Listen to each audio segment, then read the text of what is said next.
Alors bonjour à vous toutes et tous et merci d'être là pour ce cours de tibétain. Voilà, l'enregistrement commence et du coup la leçon aussi. Alors on se retrouve, vous avez à l'écran 30e pratique. C'est parce que c'est le support envoyé la semaine passée et c'est de cette leçon dont on va parler. D'un coup j'ai un petit doute, est-ce que Tsering ou Marie-Dominique, tu as aussi ce support ou pas? Tu l'as? Ok, ça va. Voilà, ça va très bien.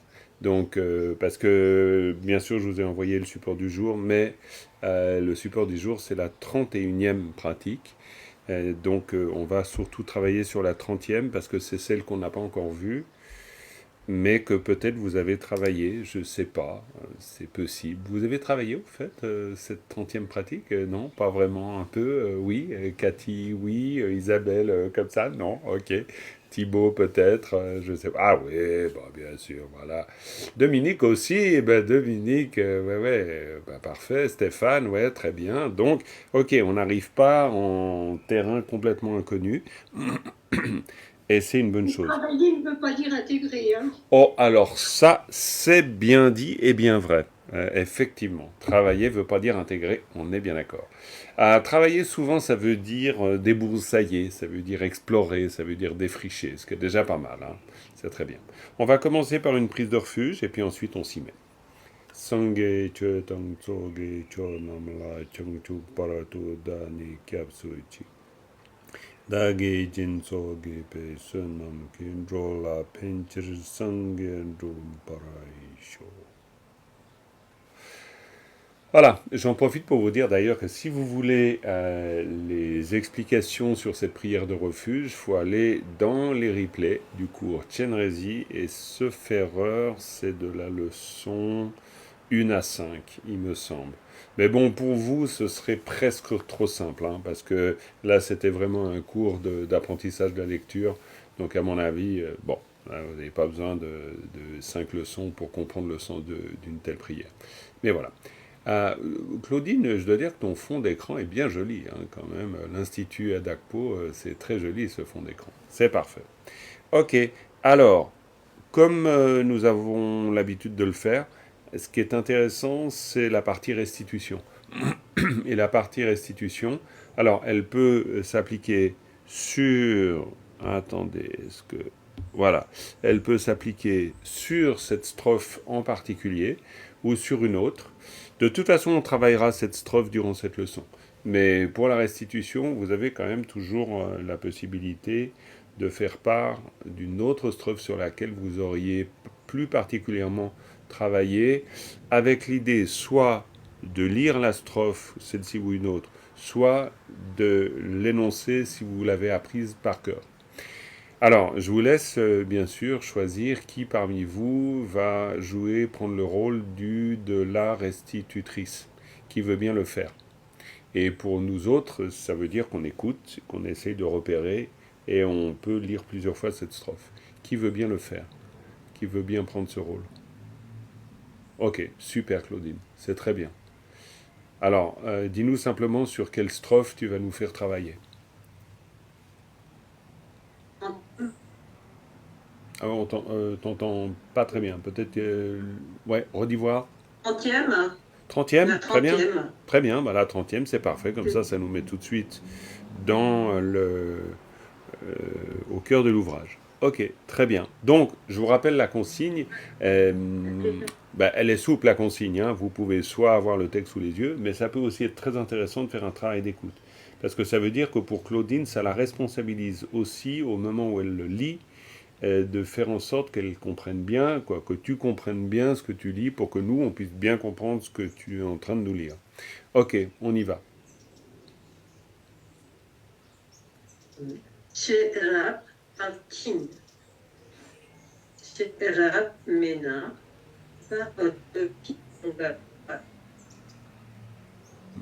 Malheureusement, on t'entend pas bien avec ta connexion. Attends, Alors, reprends parce que c'est on un a, très mauvais écran, donc ouais, t'as une je vais connexion essayer pas super bonne. Donc du coup, de monter dans le ballon. ça, Et ah, il est en train d'être suis dans le Périgord. Donc, je cumule les Dans... handicaps. Oui, c'est vrai que dans le Voilà. Périgord, c'est pas toujours Alors, top. voilà. Vas-y, reprends. Comme ça, on va essayer quand même de te suivre. Voilà. Shera Mena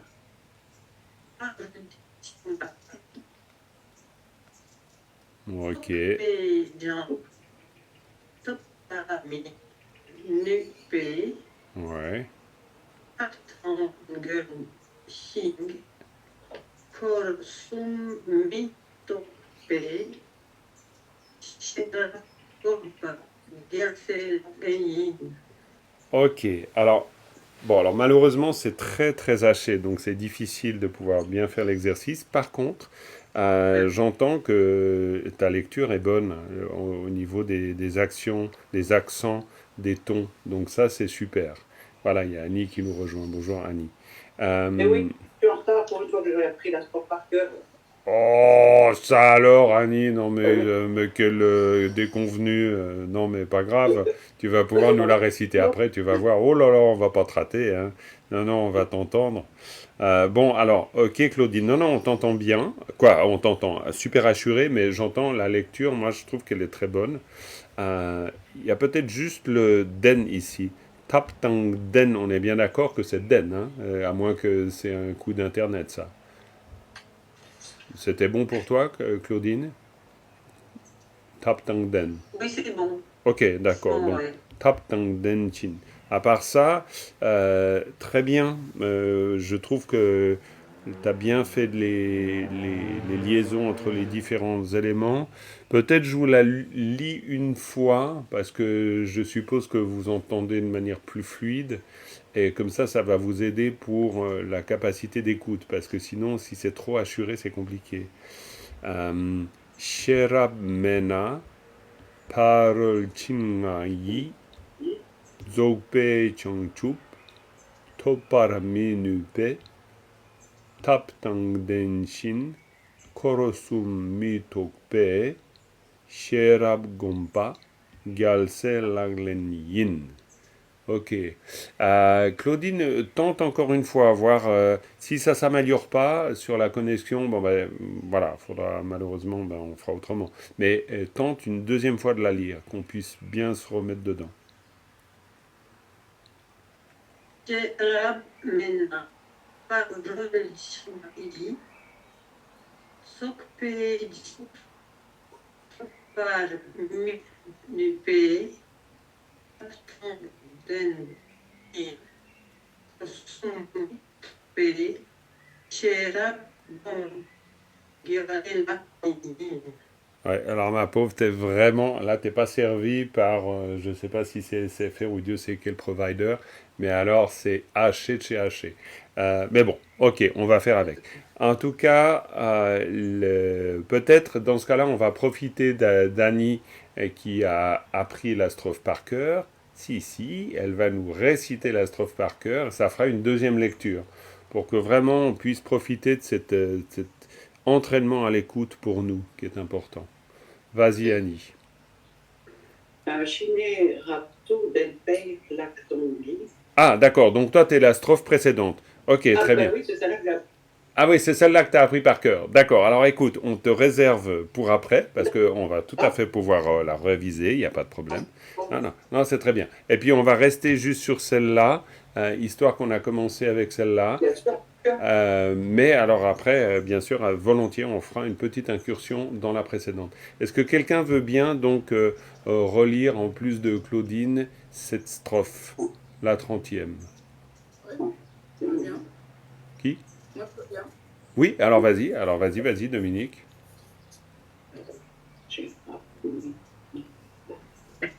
Alors vas-y, Dominique. Mais il y a Annie qui l'a dit en même temps. Non, c'est parce qu'elle a oublié de fermer son micro. C'est pas grave. Ah, C'est d'accord. juste ça. Vas-y, Dominique. Sherab Mena Parol Chingayi Zokpe Chongchup Topaminupe Kaptongden Shin Korsum Mi Tokpe Sherab Gompa Ngyalse Laklenin. Ok, super. Bon, il y a déjà beaucoup là de matière. Sherab mena parol chingai zogpe changchup topar minupe tap tang denshin korosum mitokpe sherab gompa galse laglen yin. Ok, alors le but de l'exercice c'est de capter. Alors dans la première phrase ou n'importe d'ailleurs, est-ce qu'il y a quelque chose comme ça qui est très clair pour vous, que vous saisissez d'emblée? Et si oui, quoi? Cathy, je suis sûr que tu as saisi quelque chose. Terab, connaissance supérieure. Sherab, connaissance supérieure, très bien. Connaissance supérieure. Parfois on traduit ça par sagesse, mais effectivement, Sherab. Sherab mena, ça vous dit d'une manière automatique quelque chose? Centre, il n'y a pas. Ouais, il n'y a pas, hein, mena, hein, il n'y a pas. Sherab mena, Sherab mena. Y a-t-il un autre élément que tac qui fait tout de suite sens? Parole Chin. Parole chin, très bien. Je vois Paldon qui a ouvert son micro. Tu voulais peut-être dire quelque chose? C'est simplement que le noun, on n'avait pas souligné que c'était si, c'était de la condition. Très bien, absolument, tu as tout à fait raison. Shera mena, si il n'y a pas de sagesse. Et là, c'est la condition. Tout à fait, c'est très important. Shera mena, Shera mena. S'il n'y a pas, on pourrait, avec cette construction, et d'ailleurs, une fois qu'on l'a comprise, on peut l'utiliser dans n'importe contexte. Par exemple, traduisez-moi, si vous n'avez pas de livre, vous ne pouvez pas lire. Est-ce que vous pouvez me faire cette phrase?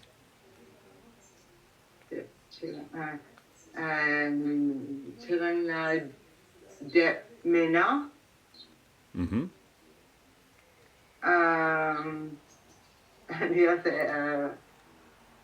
J'ai oublié l'eau. Ouais, l'eau, très bien. Mais, tout. Ouais, Mais- pas mal. L'eau, Turgumindu. Bien sûr, il y a déjà, c'est bien, on peut essayer de l'exprimer d'une manière même plus simple, mais c'est très bien, il y a les éléments qui sont là. Thibaut, tu voulais, je crois, tu voulais t'essayer à la traduire. Juste pour qu'on retravaille sur, hein, s'il n'y a pas de livre, si je n'ai pas de livre, eh bien, je ne peux pas lire, ou il n'y a pas de lecture possible. Vas-y, Thibaut. Tepmena, Très bien. lok tugime. Ouais, très bien, très bien. L'autre guillemets pour soi-même, mais on pourrait très bien dire Teb Mena, Teb Mena, Shera Mena, Teb Mena, c'est la même construction. Lo Tubgiomare, par exemple, on ne peut pas d'une manière générale. Lo Tubgiomare, on ne peut pas lire. Lo Tubgiomare. Le on ne peut pas lire, c'est déjà même compliqué. On pourrait dire il n'y a pas de lecture. Lo Mindu. On pourrait, alors c'est très très brut, mais l'idée, c'est de vraiment repérer que Shiram Mena, ça se rapporte comme construction à n'importe quoi. Si il n'y a pas. Donc, parol chingai. Alors, bon, voilà, ça c'est l'élément qui suit, mais pour reprendre le fil de qu'est-ce qui nous frappe et qu'est-ce qui est d'une manière assez évidente, compréhensible par vous dans cette strophe. Quel est le mot, groupe de mots, à part Shiram Mena, qui tout de suite fait sens? Annie? Bravo. Dzogpe Changchup. Dzogpe Changchup. Ça, Dzogpe Changchup, vous pouvez le prendre comme une idée clé. Pourquoi? Parce qu'on le retrouve tout le temps dans les textes classiques. Et ça signifie, Annie? Le parfait éveil. Le parfait éveil. Absolument. Samyak Sambuddha. Le Dzogpe Changchup. On a très souvent l'occasion de retrouver Dzogpe Changchup. Soit dans les mantras qu'on récite, soit... voilà. Excusez-moi, à de multiples occasions. Donc, Dzogpe... L'éveil complet. Oui, l'éveil complet, le parfait éveil, l'éveil complet, tout à fait. Ça, c'est des variations. Dzogpa, ça vous dit quelque chose si vous devez analyser de manière un peu plus fine? Finir, terminer. Alors, La Com- perfection. complet, perfection. Oui, Cathy, tu voulais préciser. Parachevé aussi, parachevé. Parachevé, absolument. Et si vous étiez très littéral, très très littéral, vous analyseriez comment Dzogpa? C'est un peu, je suis en train de vous poser une colle là, hein. Mais en disant très littéral, je vous donne une piste. Finir ou qui est fini? Bravo, finir. C'est intéressant. Et vous pourriez le dire autrement. Total. Total, non, là c'est pas du tout littéral. Quand Pardon. on dit dos, c'est le même mot. Ouais, dzosong, et qui veut dire? C'est fini. Voilà, Bah, c'est fini, c'est fini, c'est fini. Et c'est pour ça, c'est le côté très littéral. C'est-à-dire, dzogpa, dzo, c'est épuisé. C'est quelque chose, c'est dzosong. C'est pas seulement c'est fini, parce que c'est fini, par exemple, vous avez fini un travail. Donc vous ne dites pas la même chose. Mais dzo, Non, non. c'est vous êtes au fond du sac, hein. C'est du genre la distribution de bonbons, il n'y en a plus, hein. C'est fini, Ouais. il n'y en a plus. Et pourquoi on utilise dzogpa dans le contexte de parfait éveil, total éveil, la perfection de l'éveil? Après ça, c'est des... Coucou Natalia qui nous rejoint. Coucou, coucou. Donc pourquoi est-ce qu'on utilise Dzogpa, qui a ce sens littéral comme on vient de voir, avec Chongchup? Parce qu'on a épuisé tous les. On a éliminé, on a épuisé tout ce qu'il y avait à faire. Exactement. Exactement, c'est le sens. C'est une construction, c'est juste pour souligner un peu cette manière assez particulière de le dire en tibétain, mais qui a beaucoup de sens. Pourquoi? Parce que Dzogpe Chongchup, on pourrait dire la perfection, parce que par exemple Dzogchen, la grande perfection, c'est souvent traduit ainsi, mais ça veut dire que c'est le grand épuisement aussi. C'est-à-dire qu'il n'y a plus rien à faire. Quand on a tout épuisé de ce que l'on doit se défaire, eh ben naturellement l'éveil se manifeste. Ça, c'est une manière très tibétaine et bouddhiste, mais surtout bouddhiste de dire les choses. Pourquoi? Parce que on se rappellera du coup que l'éveil est présent. Donc quand on dit que Dzogpe et Changchup, en fait, tout ce qui n'est pas l'éveil est épuisé. C'est un peu, alors bon, c'est une manière particulière de tourner les choses, mais ça nous ramène à la compréhension du sens original, et qui est intéressante pour nous. Mais en termes de presque de connaissance générale aussi, hein. Mais très bien, Dzogpe et Changchup. Voilà, y a-t-il autre chose dans cette strophe qui immédiatement donne sens? Un peu sous la forme du Shirab Mena, Dzogpe, Changchup. Ça, c'est vraiment des idées clés, hein, qu'on peut prendre telles quelles. Même si on comprend pas toute la construction analytique. Mais qu'est-ce qu'il y a encore comme idées clés? Moi, Je crois avoir entendu Korsum. Quelqu'un d'autre a voulu dire quelque chose? C'était oui, qui? j'ai voulu dire Tokparme, Tokparme. Tokpame, très bien. Tokpame... Où est-ce qu'il est, ce Tokpame? Deuxième. Tokparme. Ouais, parce qu'il n'y a pas de Ah, Tokpame, hein. pardon, Mi-Tokpa, hein. Tokparme. Très bien, très bien. Non. C'est ce que tu voulais dire, c'est Mi-Tokpa, c'est ça? Mi-Tokpa. Voilà. La deuxième ligne, non, moi je vois ça à la troisième ligne, Mi-Tokpa. Hein? C'est ça que tu voulais dire, hein? J'étais au-dessus, en fait. Ah, et qu'est-ce que tu voulais? Tokparmi. Minupa. Ah, Tokparmi, Nupa. Avec Oh, mais alors moi j'entends, alors ça c'est intéressant, parce que moi j'entends clairement Tokpa, hein. Alors que toi tu es en train de me dire Toppa. Tokpar. Ah oui, non mais moi j'entends, alors c'est peut-être, on va dire que c'est la faute à Internet. Très bien. Mais attention, Tokpa et Toppa, c'est pas le même mot, hein. Ici c'est top. Donc là, il y a quand même quelque chose, peut-être pas que le problème d'Internet. C'est-à-dire qu'il y a un expiré, d'abord, to, tanaro toba top, hein, ao tanaro toba top, et toppa, si déjà tu l'expires, ça n'a rien à voir avec tokpa. Hein, mais bon, ça c'est pas grave, mais ça fait partie des petits quiproquos qu'on peut avoir avec des Tibétains. D'autant plus avec des tibétophones, hein. Bon, un tibétain est forcément tibétophone, ou quoi, disons, pour autant qu'il sache le tibétain. Mais les sons, hein, les tons, là on est toppar. Toppar. Et toppa, ça veut dire quoi, Isabelle? Tokpar. Atteindre. Enfin, Ah, oui. très bien, atteindre, obtenir, hein, c'est le verbe... voilà. Donc, pour moi, Tokparmi, c'était ne pas atteindre. Ouais, eh ben, c'est intéressant ce que tu dis, parce que du point de vue de l'analyse, mi, ça va avec nu pas. Hein, Oui. parce qu'on ne mettrait jamais une négation à la fin d'un verbe. Top parmi, non, ça le fait pas. Alors, c'est pas faux parce que c'était pas loin du sens, mais quand même, disons, la négation, elle va pas se mettre là. Hein. Là, elle se met ici, pourquoi Shirab Mena, parce qu'il n'y a pas de sagesse, là on est d'accord. Mais si on veut, on va dire, créer la négation d'un verbe, on dirait mitopa. Mitopa. Hein. Mitopa, ça c'est la non-obtention. On va le construire comme ça. Alors bon, c'est vrai que du coup, on peut se dire, waouh, ben là on inverse quoi. Mais c'est simplement qu'on n'inverse pas en fait. C'est-à-dire on est dans un autre cas de figure. Et ça, c'est peut-être difficile, dès comme ça, d'un coup d'un seul, de le voir. Pourquoi? Parce que Shira Mena, le mais, c'est mailleux. C'est-à-dire on est dans un verbe de possession, pourrait-on dire. On est dans notre fameux verbe avoir, qui n'est pas un verbe avoir. C'est-à-dire on est, pour le dire autrement, on est dans une construction avec auxiliaire verbal. Hein? Et une construction avec auxiliaire verbal, ben, l'auxiliaire verbal, vous le mettez à la fin. Toujours. C'est du genre, ben, je sais pas, quoi, n'importe quelle phrase avec un verbe, vous avez le verbe plus, le verbe c'est le radical verbal, donc plus l'auxiliaire verbal. Et l'auxiliaire verbal intervient à la fin. Du genre, nga dogieux. Hein, donne un exemple, Natalia, vas-y.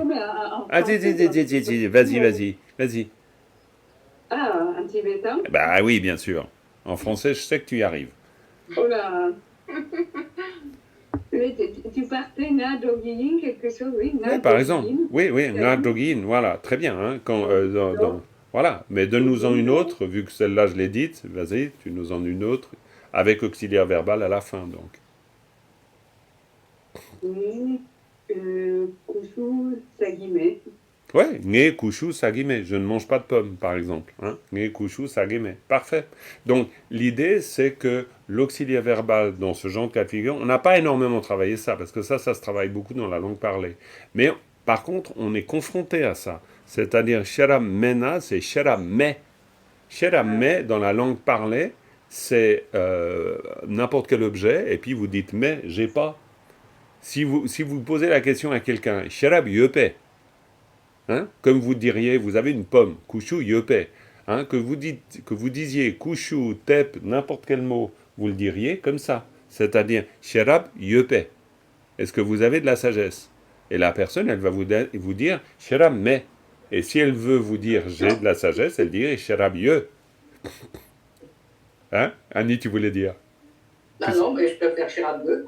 Ouais, tu as tout à fait raison. Vaut mieux Cherabieux, absolument. Cherabieux. Donc, on voit que, ben, on a. Alors, c'est vrai qu'on l'a pas travaillé formellement, mais on a n'importe quel élément, et puis après, on a, eh ben, ye. Hein, ye, c'est j'ai. C'est pour ça que parfois on traduit faussement par le verbe avoir, mais c'est pas le verbe avoir. Ou alors, mais, parce que, ben, je l'ai pas. Hein, d'accord? Ou alors, Sharam Yeux, Sharam Mais, et puis vous avez aussi une troisième forme pour le même verbe, c'est dou, hein, Sharab dou. Simplement, évidemment, on ne vous dit pas la même chose avec ces auxiliaires verbaux qui vont changer de situation.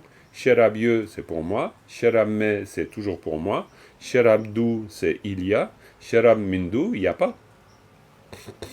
D'accord? Donc, en fait, si on travaillait vraiment ces formes avec auxiliaire verbal pour la langue parlée, c'est comme ça qu'on le ferait. Et puis on verrait, ben, Sheram Mena, ben, si j'ai pas de pomme, je peux pas manger une pomme. Par exemple, Kushu Mena, Kushu Sa Tugimindu, par exemple. Ou Kushu Sagime, je ne mange pas. Maintenant, ici, mi, nu, pas, ça c'est autre chose. Pourquoi? Parce que vous n'êtes pas au niveau du radical, de l'auxiliaire verbal. Vous êtes au niveau du radical verbal. Il faut vraiment comprendre. Bon, là, on pourrait dire qu'on est en train comme d'ouvrir une parenthèse avec les verbes, parce qu'on n'a pas beaucoup travaillé les verbes, parce que quand on fait du tibétain classique, ben, on peut ne pas travailler beaucoup les verbes et surtout pas les auxiliaires verbaux, parce que les auxiliaires verbaux en tibétain classique sont pas si fréquents, en fait. Ils sont présents déjà, mais ils sont pas si fréquents. Pas autant que dans la langue parlée. Mais évidemment que là, si on prend une terminaison verbale, c'est un radical verbal plus c'est un radical verbal plus un auxiliaire. Voilà, ça c'est la formule, donc terminaison verbale. Une terminaison verbale, c'est un radical plus un auxiliaire. Qu'est-ce qu'on veut dire par un radical en tibétain? Un radical, typique, top, c'est un radical. Toppa, c'est déjà un radical nominalisé. D'accord? Donc un radical, c'est une syllabe ou éventuellement plusieurs, mais c'est rare, qui est vraiment la racine du verbe. Donc top, c'est la racine du verbe. Ok? Donc nu, c'est la racine du verbe. C'est des verbes. Maintenant, un verbe nominalisé, nu, nu pas, vous avez nominalisé le verbe. C'est-à-dire, vous parlez de potentialité, de capacité à faire, voilà, capacité, etc. Donc, vous avez nominalisé. Mais nu, voilà, c'est le verbe. Donc, si vous voulez nier donc une négation d'un radical verbal, la négation d'un radical verbal, elle se met avant. Mi nu pas, mi top pas. Elle sera toujours la même chose. Mi tché pas. Lorsqu'il s'agit d'une négation d'un radical, on la met avant. Ça va? Vous comprenez un peu? Bon, ça vous fait une information supplémentaire, mais en fait, vous avez l'information ici, sherab, mais ça, c'est la construction typique avec un radical verbal. Ok? Et puis là, minupa, ça, c'est la négation d'un radical verbal. Ok? Donc, toppa, mi, non, ça marche pas comme ça. C'est mi toppa. Si vous voulez dire on n'obtient pas, c'est mi toppa. Vous pouvez vous en souvenir avec des choses que vous avez vues souvent. Quand vous dites la non-vertu, vous dites mi gewa. Bon, alors là, évidemment, vous êtes en train de nier pas tout à fait un radical verbal. Mais dans la construction, c'est la même chose. Mi gewa. Quand vous voulez dire que quelque chose n'est pas vertueux, vous dites mi gewa. Hein? Si vous voulez dire n'importe quoi, vous voudriez dire je n'aime pas, mi gana. Hein? Ou mi ga. C'est simplement qu'un auxiliaire verbal, vous êtes dans une situation localisée, dans une situation vécue. Un auxiliaire va vous situer dans la phrase. C'est-à-dire, vous, en tant que locuteur, vous dites quelque chose de très spécifique lié à la situation. Quand vous êtes dans une négation d'un radical, là, on pourrait dire, vous n'êtes pas dans une situation, vous êtes simplement en train d'exprimer une idée, on pourrait dire, brute, non contextualisée. Midro, ça veut dire ne pas aller. Mitop, ça veut dire ne pas obtenir. Minu, ne pas pouvoir. Miga, ne pas aimer. Miché, ne pas faire, etc. Ça sera toujours le même type de construction.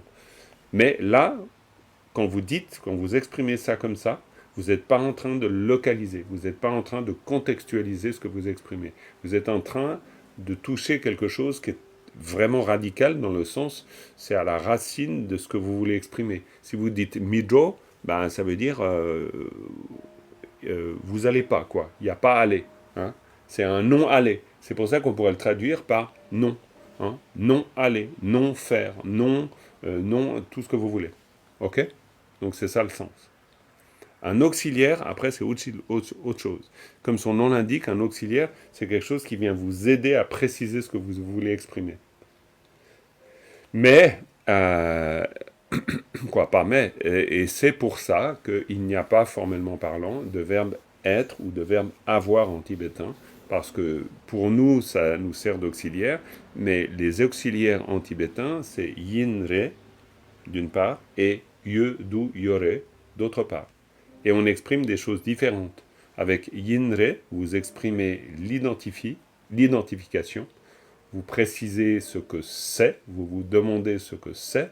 Yudu yore, vous localisez, vous vous demandez où c'est. Donc vous faites deux choses très différentes, qui n'ont rien à voir avec verbe être, verbe avoir.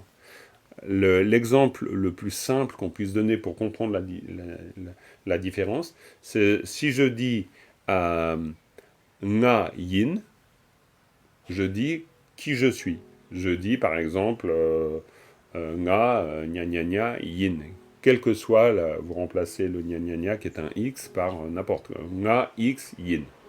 Vous dites ce que vous voulez. Je suis Richard, nga Richard yin. Pourquoi? Parce que vous êtes en train de vous poser la question profonde. Espérons pas tous les jours parce qu'on sait qui on est. Donc normalement on n'a pas besoin de se la poser cette question profonde tous les jours. Mais vous êtes en train de répondre à la question sous-entendue de qui suis-je? Et donc vous répondez en disant nga Richard yin, nga Thibaut yin. Donc voilà. Donc vous êtes dans une identification. Ça, c'est la première famille d'auxiliaires. Maintenant, si vous... Oui. Pardon? Na, Pumo Yin, c'est possible? Redis voir, Annie, j'ai pas bien compris. Na, Pumo Yin. Très bien. Nga Pumo Yin. Impeccable. C'est très juste. Parce que mais merci pour cet exemple, parce que du coup, on voit bien que le yin nous sert à identifier. Et donc, ça veut dire que la question induite derrière le yin, c'est toujours qu'est-ce que c'est? C'est pas où c'est qu'est-ce que c'est. Ça, c'est vraiment la question induite du yin. Et que ce soit un yin ou un ré, après, c'est juste une question de savoir quand on utilise le yin, quand on utilise le ré, mais ça a la même valeur. C'est toujours une valeur d'identité. Vous pourriez imaginer nga pumore. Non, ça ne se dit pas vraiment, parce qu'on dira kong pumore. Bon, voilà, c'est simplement ça. Mais il ne faut pas se prendre le chou avec yin et ré. Il faut juste savoir que c'est la même chose. C'est pour ça que... Pardon, Florence? La clé yin. Exact. Galse laglein. Très bien, merci. C'est sous mes yeux, je ne les ai pas vus. Je ne l'ai pas vu. Galse laglein. C'est très juste. Quand on dit galse laglein, qu'est-ce qu'on dit? On dit c'est.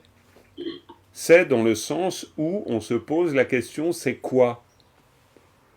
On ne se demande pas où c'est. On se demande qu'est-ce que c'est. Très bien, bien sûr, Florence. Galse laglein. Le fait qu'on dit yin et pas ré, ça a un sens aussi. Ça a tout à fait un sens. Ça a complètement un sens. Bien sûr.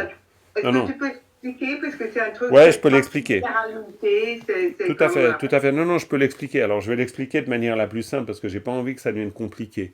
Parce que j'ai surtout envie de souligner ces notions de famille. Yinre, c'est une famille. Yodu Yore, c'est une autre famille. Mais la différence entre yin et ré, c'est simplement, et c'est une notion complexe pour nous, mais c'est simple en fait, c'est une notion de valeur de certitude. Quand vous dites yin, vous êtes dans une valeur absolue. Quand vous dites ré, vous êtes dans une valeur moins absolue. C'est-à-dire que si je dis nga pumo yin, vous exprimez pas seulement le fait que je suis une fille, mais vous exprimez le fait que je le sais vraiment.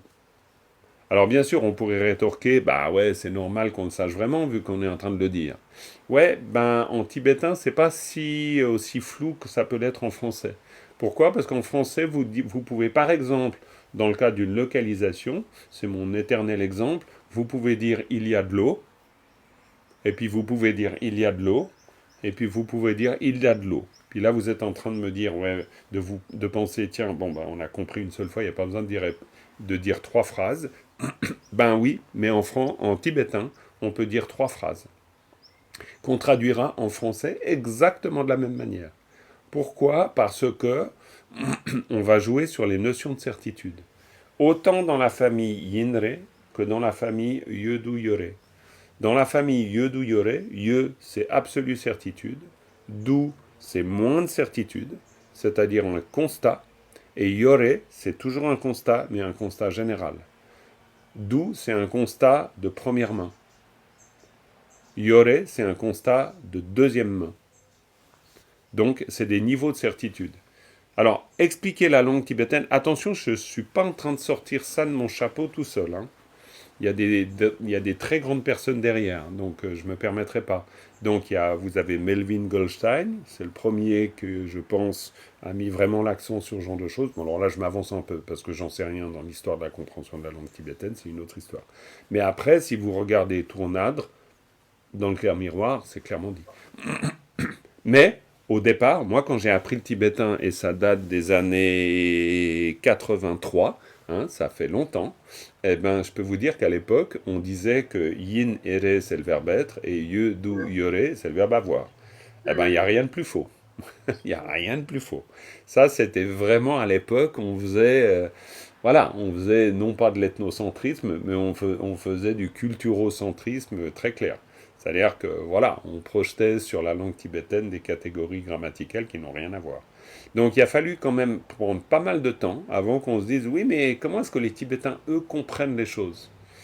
Et donc après, on a commencé à parler de langue égophorique, donc pour dire tout simplement que c'est une langue qui exprime chaque fois la situation particulière d'ego, c'est-à-dire de je. Et quand je vous parle de niveau de certitude, ben c'est exactement ça. C'est-à-dire votre niveau de certitude exprime la connaissance du je, c'est-à-dire la connaissance du locuteur. Et si vous dites d'où, dans le cas de la famille Yodou-Yoré, vous êtes totalement certain, mais vous n'êtes pas celui qui est totalement à 100% impliqué dans ce qu'il est en train de dire. Vous êtes dans un constat de première main, du genre il y a de l'eau, chu du. Oui, vous le savez, vous l'avez vu, donc vous avez une connaissance certaine, mais vous ne dites pas chu ye. Et pourquoi vous ne dites pas chu ye? Ben parce que chu ye, vous le réservez à vous qui avez mis de l'eau dans le verre. Donc vous savez vraiment. Donc vous êtes encore plus certain que d'où. Sachez bien que ce que je suis en train de vous expliquer, c'est ce qu'on pourrait appeler l'usage subtil de la langue tibétaine. Et pour nous, occidentaux, francophones, réussir à manier cet usage-là, ça, c'est le plus dur. Connaître le vocabulaire, c'est pas compliqué. Connaître le rôle des particules, c'est pas compliqué. Mais connaître le rôle, la fonction plutôt, l'usage même des auxiliaires, alors ça, c'est super compliqué. Parce que les Tibétains, ils vont jouer à fond là-dessus. Du genre, après, il y a d'autres auxiliaires. Il y a Song, Jung, par exemple, Nga, Najung. Hein, Nga, Najung. Ça, c'est dans le cas, c'est un auxiliaire. Bon, là, je m'embarque dans un truc, je devrais peut-être pas, mais bon, c'est intéressant quand même. Juste pour illustrer ce que je suis en train de vous dire. Si vous dites Nga, Najung, Na, ça veut dire malade. Jung, c'est un auxiliaire. C'est un auxiliaire qu'on réserve à la première personne des verbes non volitifs. Pourquoi? Parce que Jung, qui veut dire surgir, ça exprime le fait qu'il se trouve que je suis tombé malade. Nga Najung. Donc, Nga Najung, c'est pour exprimer précisément ça. Mais si vous dites Nga Nasong, c'est pas faux non plus. Mais en disant Nga Nasong, ça veut dire vous êtes malade, mais vous êtes malade, vous avez un peu été malade et vous êtes toujours encore un peu malade. Donc vous ne dites pas exactement la même chose. Et c'est pour ça que ce niveau de subtilité de la langue, qui repose uniquement sur l'intention du locuteur, hein, on n'est pas dans une langue bouddhiste par hasard, on est dans une langue bouddhiste qui travaille sur l'intentionnalité. Mais d'une manière systématique, c'est-à-dire c'est pas d'une manière périphérique, c'est au cœur de la langue. Donc quand vous dites nga najung, nga nasong, nga nadu, vous dites chaque fois quelque chose de différent. Mais en français, vous êtes obligé de traduire la même chose. Je suis malade, je suis malade, je suis malade. De la même manière que chu ye, chu du, chu yore, en français, vous traduisez par il y a de l'eau. Mais en tibétain, vous avez 3 manières de le dire. Vous voyez l'idée? Donc quand vous dites sherab me, ça veut dire, si vous parlez pour vous, sherab me, ça veut dire je n'ai pas de sagesse. Si vous dites Sheram Mena, vous dites d'une manière générale. Donc ça veut dire vous réutilisez le mais dès lors que vous mettez un na, vous êtes dans un contexte général. Et dans ce cas, eh bien en fait, pour utiliser un na, il n'y a que la forme mais qui puisse être acceptée. Vous ne pouvez pas dire Sherab Duna. Ça n'existe pas. Minduna? Non, non, non, non. Mindu, alors c'est autre chose. Mais c'est pour ça. Là, je suis juste en train d'ouvrir une dimension. Hein. Je dis pas que vous devez tout comprendre de ça parce que là, c'est quand même ça, c'est un peu subtil. Donc, faut pas que ça devienne trop compliqué. Mais c'est juste pour vous, c'est pas pour vous déprimer ni pour vous dire merde, c'est beaucoup plus compliqué que je croyais. C'est juste pour vous dire ah tiens, waouh, c'est plus subtil que je pensais et puis ça peut être intéressant. Mais faites-en pas un problème. C'est juste pour comprendre pourquoi, une fois, on peut dire mais dans ce contexte, qui est lié à plein d'autres choses, et là, mi, nu, parce que c'est lié à autre chose. Et puis alors, dans la dernière phrase, est-ce que ça exprime que c'est l'auteur, lui, il a... Ouais, une absolue certitude. Ouais, complètement. On peut dire que c'est l'auteur, mais on peut dire aussi qu'il fait, en disant yin, il fait vraiment référence au fait qu'on est absolument certain. Ça, c'est vraiment une pratique des bodhisattvas. Nous, on mettrait un verbe être, on dit c'est, EST. D'accord? Si on était dans un verbe être, ou dans un verbe avoir. Hein? Donc, une troisième personne. Mais non. On pourrait dire que... C'est pour ça que on n'est pas dans une configuration de conjugaison. Si on est dans une conjugaison, on dit, ben, yin, c'est pour la première personne. Ben, là, il en parle à la troisième personne, en fait. Donc, on dirait, ben, grammaticalement, c'est faux. Pourquoi on peut dire Galse Larlen yin? Ben, pourquoi il le fait? Pour insister. Parce que là, il a une absolue et totale certitude. Moi, je me rappelle très bien, mais je vous l'ai peut-être déjà raconté, je me rappelle un jour, je traduis pour la Matenzang, et je l'entends décrire la visualisation de Chenrezig. Et à un moment donné, il dit, Natsugi Dun, là, quoi, devant nous, bon, ça, c'est, voilà, Chenrezig. Et là, je me dis, mais, alors là, grammaticalement, j'étais en train d'étudier le tibétain, je me dis, mais je comprends pas, comment il peut dire Chenrezig? Alors là, ça va pas. Parce que pour moi, je m'étais encore à... Yeux, c'est pour la première personne, quoi. Et donc, il a fallu que je comprenne qu'en fait, il était exactement en train de faire ce que je vous ai dit avant, c'est-à-dire d'exprimer un niveau de certitude. C'est-à-dire que si tu dis Chenrezig Yeux, ça veut dire non seulement que tu dis pas en français « il y a Chenrezig devant moi », tu dis « je le sais, je l'ai vu, je le vois ». Donc en disant Chenrezig Yeux, vous dites quelque chose de très différent que Chenrezig Du.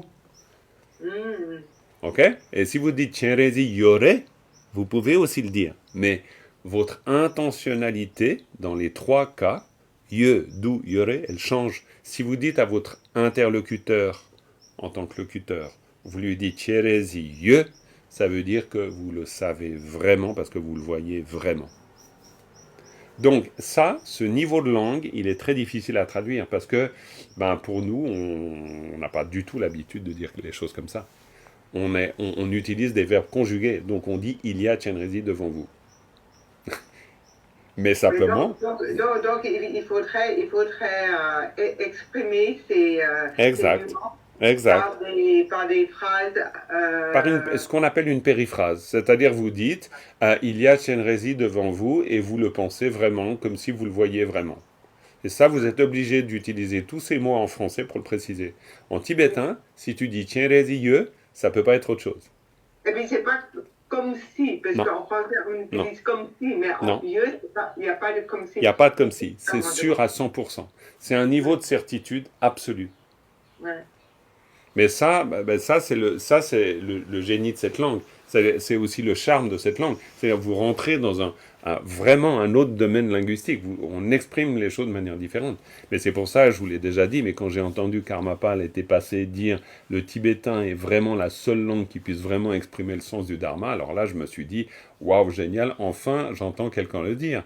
Parce que on a souvent tendance à penser, oui, on peut exprimer les choses dans toutes les langues. C'est vrai, mais attention. Regardons la finesse ici, là, c'est exactement ça. Je veux dire, il n'y a pas besoin d'aller loin. Gyaltse Larlen yin, vous pourriez dire Gyaltse Larlen re. Si vous dites Kushu re, vous dites c'est une pomme, hein, et c'est pas faux grammaticalement. Mais le choix du yin, c'est un vrai choix. C'est pas un choix ornemental. C'est un choix de valeur. Ça veut dire que là, à 100%, c'est une pratique des vainqueurs. Jalcita dit la même chose. Oui, bah bien, non, mais c'est clair, Oui. c'est sûr. Oui, Cathy, tu voulais dire? Jean-Marc, Oui, non, ou oui, Isabelle. moi je sais pas, pardon. Donc je voulais savoir, est-ce que le yin-ré, on pourrait dire que ça exprime plutôt des qualités Tu pourrais dire, c'est pour ça qu'en général, on va en parler de... Alors, après, c'est des termes anglais, mais on pourrait en parler d'un verbe d'identité. En général, bon, est-ce que... Faudrait voir comment Nicolas Tournadre, c'est un peu ma référence dans le domaine. J'ai entendu parler de, j'avais regardé, il parlait d'essentiel en fait, qualité du sujet. Très bien, très bien. De toute façon, à partir du moment où... C'est parfait, essentiel. Il faut qu'on comprenne vraiment le sens. Yin-ré, on touche ça, quoi. On touche le caractère essentiel du sujet, effectivement. Donc, voilà. Bon, bref, mais vous avez tout compris. Mais du coup, après, c'est très intéressant pour nous. Une fois qu'on a compris ça, c'est quand même ça amène une touche supplémentaire. Ok, 45, ça file très très vite. Donc, Shera Mena. Donc là, on a compris quelque chose de très important. Mi Nupa. Pourquoi? Parce que c'est Nupa qui est nié. Quoi? Nié. On nie pas. On dit mi Nupa. Nupa, c'est la chose. Donc, en l'occurrence, la possibilité. Et mi Nupa, ne pas pouvoir. Hein, ne pas avoir la potentialité ou tout ce que vous voudrez. Ok, y a-t-il encore quelque chose d'autre là-dedans? Il y a quelque chose de très gros qu'il faut que vous repériez. Il y a deux choses importantes, mais il y en a une grosse. Ouais, mais alors les ergatifs, ça, tout à fait ici, on est bien d'accord, mais en termes d'idées clés. Mais c'est très juste, hein, Stéphane, mais en termes d'idées clés. Annie, je vois que tu as ouvert le micro. Soum. Les Corsum. Korsum, très bien. Florence, tu allais le dire aussi. Donc, oui, Korosum. Korosum. Et Korosum, c'est hyper, hyper important. Oui. Hein? Annie, tu me donnes une petite explication? Oui, justement, dans ton explication, il y a écrit Corsum, comment est-ce qu'on peut pour pas confondre avec les trois sphères de la dernière fois? Mais on peut... Tu as traduit sphère. Ouais, alors, sphère, c'est parce que, alors là, ben, évidemment, c'est les trois cercles, les trois sphères, on est d'accord. Ça, c'est la difficulté de corps, hein, ça, c'est sûr. Oui. On pourrait même dire... ouais. Tu as vu les trois cercles. Donc, les trois cercles. Les trois cercles. Tu as tout à fait raison. La confusion avec les sphères. Absolument. Tu as complètement raison. Et j'aurais dû dire les trois cercles. Ça aurait été mieux. Parce que comme ça, ben, on réserve trois sphères aux trois sphères, les trois domaines d'existence. Tu as tout à fait raison. C'est pertinent. Et corps, on garde ça pour cercle. Maintenant, cela dit, évidemment, vu que corps, cercle, ça veut pas dire grand-chose au sens littéral, quoi. Ça veut dire cercle, ça c'est sûr. Mais là, en l'occurrence, c'est quelque chose d'assez particulier. Oui. Parfois, moi, je le traduis par les trois points de référence ou les... Mais bon, les trois cercles. Bref, après, faut pas trop... Voilà. Mais qu'est-ce que sont les trois cercles pour toi, Annie? Déjà, le cercle, ça donne l'idée de liaison, que les trois choses sont liées. Ouais, très bien, c'est pas mal. Entre l'acteur et le récipiendaire de l'acte. Et le récipiendaire de l'acte, absolument. Et tu as dit ce que sont les trois cercles. Et ça, c'est très important. Parce que les korosum, c'est en fait... Si on utilise cercle et qu'on s'imagine être dedans, nous sommes dans les trois cercles. On pourrait dire que nous sommes encerclés par les trois cercles. C'est-à-dire qu'on n'arrive à rien concevoir hors des korsum. Et je dis volontiers concevoir parce qu'on aura mitokpa. Mi nupa, mitokpa. Ça va nous faire penser exactement la même chose en termes de construction. C'est-à-dire que korsum, comme vient de le dire Annie, c'est la manière dont on envisage toute situation. Et c'est le principe de la dualité. C'est-à-dire je suis toujours je, il y a toujours vous, et il y a toujours quelque chose qui nous relie. Voilà. Et donc il y a une transaction. Il y a une médiation, il y a une transaction, il y a tout ce qu'on veut, mais il y a toujours ces trois points de référence, ces trois cercles qui nous relient. complètement. Donc là, on est en train de dire korosum mitokpa. Et mitokpa qui veut dire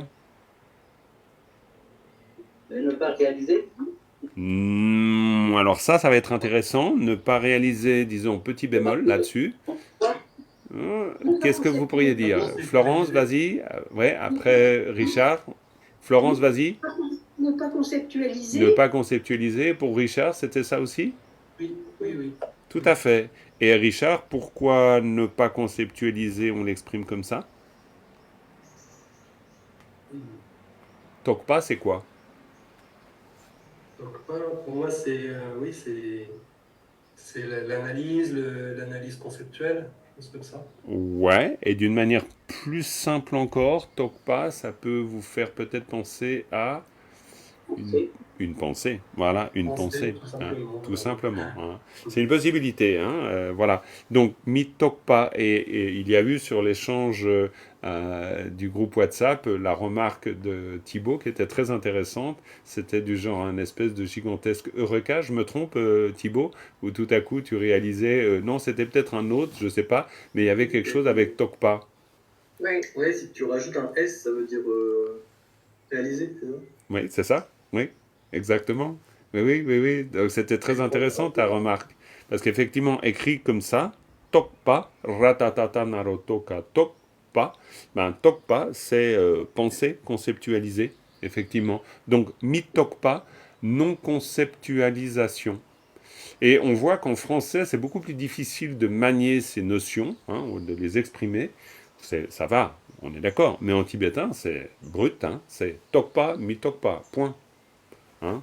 Tongpa, mitongpa, hein, takpa, mitakpa. Hein, c'est vraiment, vous pourriez en faire une liste infinie de ces trucs comme ça.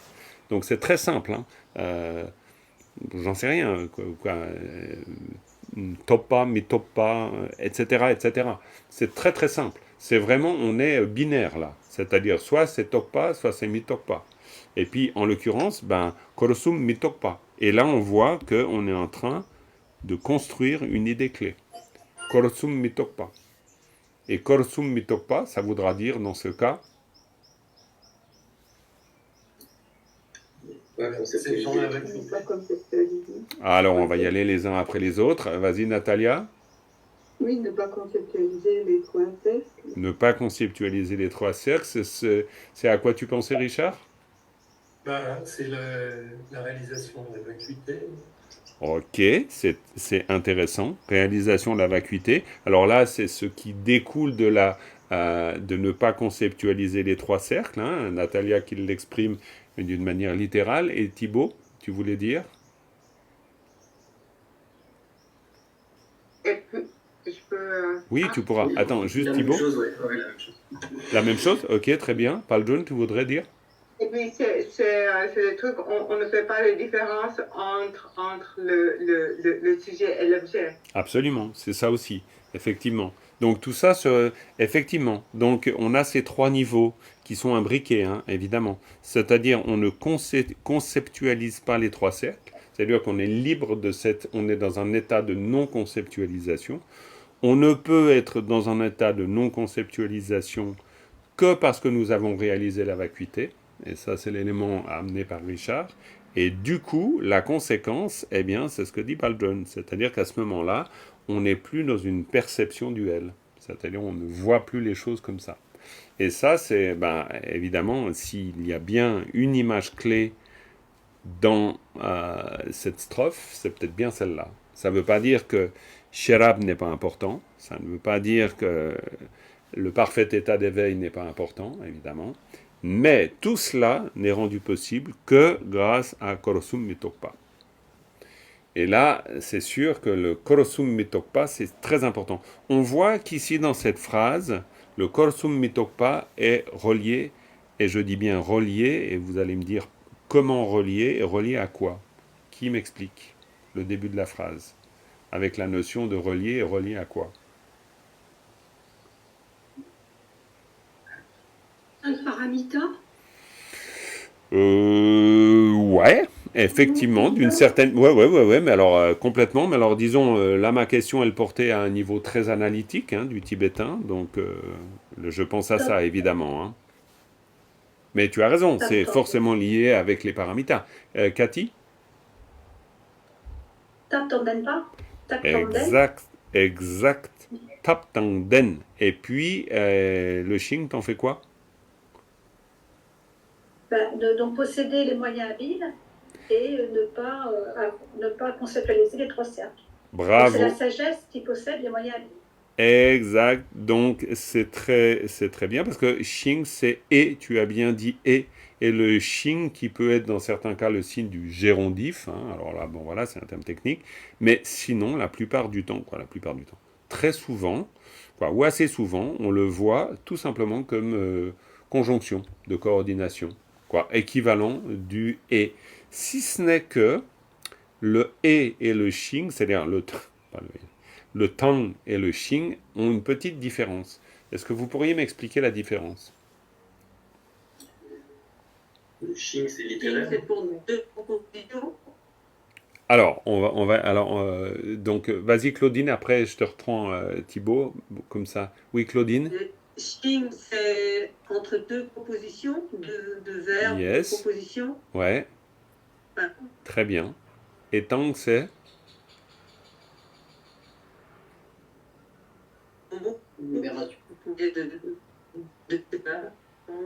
Ouais, ma pauvre Claudine, avec cette connexion Internet, c'est difficile de pouvoir vraiment être dans les interactions facilement. Mais en tout cas, merci de faire l'effort. Tu as tout à fait raison. Xing, c'est les propositions. Et ça, c'est important parce qu'il peut y avoir des liens de sens entre des propositions. On peut être dans des propositions principales, secondaires, on peut être dans des rapports de suite, on peut être dans tout ce genre de choses. Mais, Tang, pas mais, et de l'autre côté, Tang, eh bien, c'est bêtement, on adjoint des pommes avec des lapins. Ça n'a rien à voir. Si ce n'est que peut-être les lapins aiment les pommes, mais disons, c'est lapin et machine à écrire, quoi. Je veux dire, rien à voir. Mais ça, tu dis et, avec Tang. Mais tu ne ferais pas un lien entre lapin et machine à écrire.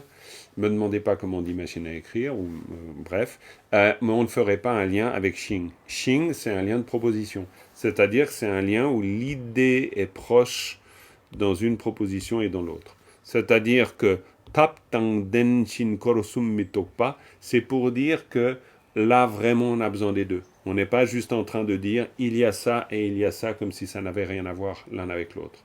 On est vraiment en train de dire qu'il faut posséder les moyens et avoir cette non-conceptualisation des trois sphères, ou, excusez-moi, des trois cercles. Il faut vraiment avoir ces deux choses qui sont hyper importantes et qui vont permettre ces deux choses, qui vont permettre ça. C'est-à-dire Shirab Gompa.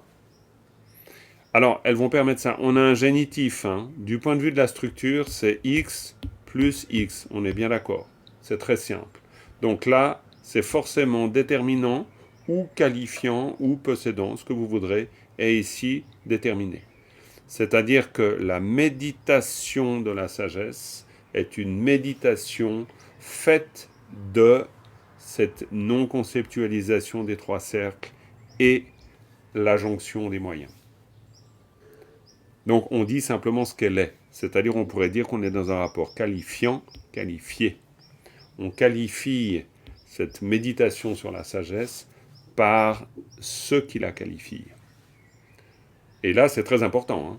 C'est-à-dire que du point de vue de l'idée, là, c'est super important. C'est-à-dire que la méditation de la sagesse, c'est pas juste une chose. Non mais vraiment, c'est-à-dire c'est pas juste le côté sagesse, c'est le côté sagesse et le côté moyen. Donc là, du point de vue de l'idée, c'est vraiment important. Une question par moyen, par tap, on entend les paramitas. Oui, c'est pour ça que c'était juste ce que tu disais. C'était juste, c'était un peu éloigné de l'analyse, mais par contre, c'était une très bonne compréhension. Grammaticalement, c'était pas très bien. Non, grammaticalement, non. Mais par contre, tap, c'est les moyens. C'est pour ça qu'on dit tap, tang, sharap. Vous avez tous entendu ça à peu près 10 milliards de fois. Bon, peut-être j'exagère, mais disons, tap, tang, sherab, c'est les fameux trucs. C'est vraiment moyen et sagesse. Et quand on dit moyen et sagesse, ben, c'est exactement de cela dont on parle. C'est-à-dire, on est sur l'ensemble 6 paramita avec 5 d'un côté et une de l'autre. En fait, on revient à la première ligne. Parole, Euh, c'est oui. moyen, Ben, Sherab. oui, c'est juste ce que tu dis. Ben, en fait, on est en train de dire, à la première ligne, on est en train de dire quelque chose qui est... Alors, tu as raison, on est dans cette idée-là, mais on est en train de dire quelque chose... Alors, on le sous-entend, mais on sous-entend quelque chose un peu différent. Oui. Et qu'est-ce qu'on sous-entend? Parce que c'est Mais hyper on important. met les deux éléments déjà là dans la première ligne. Ouais, mais qu'est-ce qu'on sous-entend précisément ici? Qu'on ne peut pas développer le tap si on n'a pas le Sherab. Yes! Et ça, c'est le point. C'est le point super important. C'est pour ça qu'on est un peu à deux niveaux. C'est-à-dire qu'à la fois, on va dire exactement ce que tu viens de dire, Padron. C'est-à-dire il n'y a pas de réel tap au sens de parole, c'est-à-dire au sens de transcendant. Et c'est là où il faut comprendre la différence. C'est-à-dire que ce qui fait que les taps sont paroles, heureusement qu'on se comprend, hein, les moyens sont réellement transcendants, c'est grâce à Sherab. Si on est juste dans la générosité, c'est-à-dire tap, il n'y a pas de transcendance. Et ça, c'est du point de vue de la compréhension du dharma, pas que du point de vue de l'analyse, mais l'analyse nous le dit. Mais là, on est en train de toucher quelque chose de très profond. On développerait toutes les actions vertueuses les plus extraordinaires du monde entier. Si on n'a pas de Sherab, elles ne sont pas transcendantes. Oui, Annie? Oui, c'est à propos des corsons, il y a quelque chose que je ne comprends pas bien, sans doute. Il est question d'être libre des 3 cercles. Oui. Mais avant d'être libre, je pensais que c'était bien de les considérer, au contraire. C'est-à-dire que savoir, par exemple, que si on fait un don, ce don n'a de sens que parce que, heureusement, il y a quelqu'un pour le recevoir. Il n'y a pas de don possible s'il n'y a pas quelqu'un qui le reçoit. Exactement. Exactement. Mais en même temps, Attends, Padron, parce que c'est intéressant. Vas-y, poursuis, Annie. Oui, donc, moi, je pensais qu'au contraire, avoir conscience des 3 cercles, cette espèce d'union qu'il y a entre tout ça, c'était utile, c'était positif. Alors, je pense que ce que tu dis, ça a une certaine valeur, il n'y a vraiment pas de doute, mais disons, stricto sensu, c'est pas comme ça que ça se comprend. Mais là où tu as raison, et là où, à mon avis, il y a quand même quelque chose qui est intéressant là-dedans, c'est l'union de la vérité relative et de la vérité ultime. Et ça, tous les philosophes bouddhistes seraient largement d'accord avec toi, ou toi, tu serais d'accord avec tous les philosophes bouddhistes. Parce que si on voit Nagarjuna, il va pas nous dire autre chose. Il va nous dire, c'est strictement impossible de développer une réalité ultime sans en passer par une vérité relative. Et de ce point de vue-là, tu as raison. C'est-à-dire, on n'est pas là, et ça, c'est une autre difficulté, mais c'est génial de la pointer ici dans cette strophe. C'est le problème du fameux tiers exclu, qui est un problème de compréhension philosophique chez nous. C'est-à-dire que pour nous, on est soit vérité relative, soit vérité ultime. Du point de vue bouddhiste, on est dans la proposition où on peut dire A plus B. A et B. Et A et B, ça tient avec. C'est-à-dire on n'est pas dans l'exclusion du tiers. On n'est pas dans c'est soit A, soit B. Donc on est dans, effectivement on a besoin des korsum, et on n'est pas en train de dire qu'on n'en a pas besoin, parce que sinon on ne pourrait pas développer des tapes. Ça serait impossible. Mais en même temps, et c'est toute la finesse et la beauté de cette philosophie, et en même temps, on doit avoir compréhension et connaissance du côté mitokpa des korsum, c'est-à-dire du côté non conceptualisé. C'est-à-dire qu'on est obligé d'agir comme acteur, mais en même temps, et c'est le problème du en même temps, on doit avoir conscience de la non-réalité absolue de l'acteur, et de la non-réalité absolue du bénéficiaire, et de la non-réalité absolue de l'action. Mais on ne peut pas faire autrement que d'être un acteur qui produit une action pour un bénéficiaire. Donc on doit faire les deux à la fois. Et ça nous explose le cerveau. Parce que ça, c'est un problème de civilisation. C'est-à-dire que, bon, là, ça c'est ma manière de le penser et de le dire, mais je pense que ça, là, on touche quelque chose de très, très, très profond, qui est pour nous difficile à cause de ça aussi. Mais bon, là, dans la strophe, en 4 lignes, on a réglé le problème. Hein. C'est-à-dire, on a réglé le problème parce qu'il n'y en a pas. Tout simplement. Parce que quand on dit que s'il n'y a pas de sagesse, ben, il n'y a pas vraiment de transcendance. On est vraiment en train de dire que ben, la sagesse, c'est évidemment Korosumitopa. Ça, on est bien d'accord. Mais donc, on est juste en train de dire ça de manière très simple. C'est-à-dire qu'on dit, oui, oui, bien sûr, il y a des actes bons, mais ces actes bons ne peuvent pas être transcendants s'il n'y a pas de sagesse. Et donc, pour obtenir le parfait état d'éveil, Zope Chongchup Topar, Minupe, c'est-à-dire ça ne va pas être possible de l'obtenir, Minupe, si ben, il n'y a pas ça.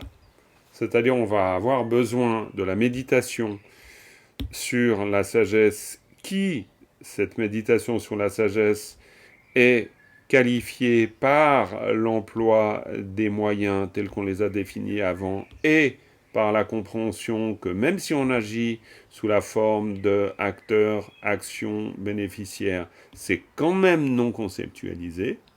Donc on a besoin de cette méditation sur la sagesse accomplie de cette manière.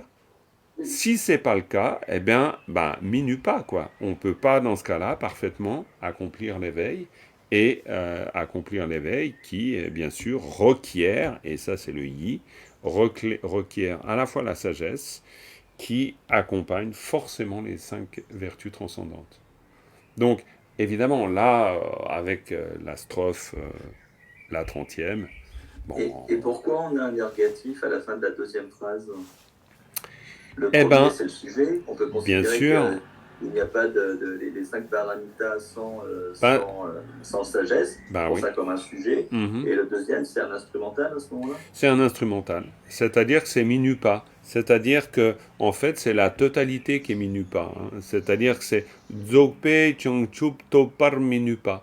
C'est-à-dire que ici, notre particule oblique, eh bien, notre particule oblique, elle crée ce qu'on appellerait un synthème, c'est-à-dire elle crée une unité de sens. C'est-à-dire, cette particule à la fin, c'est l'instrumental de ça. Et l'instrumental de ça, c'est quoi?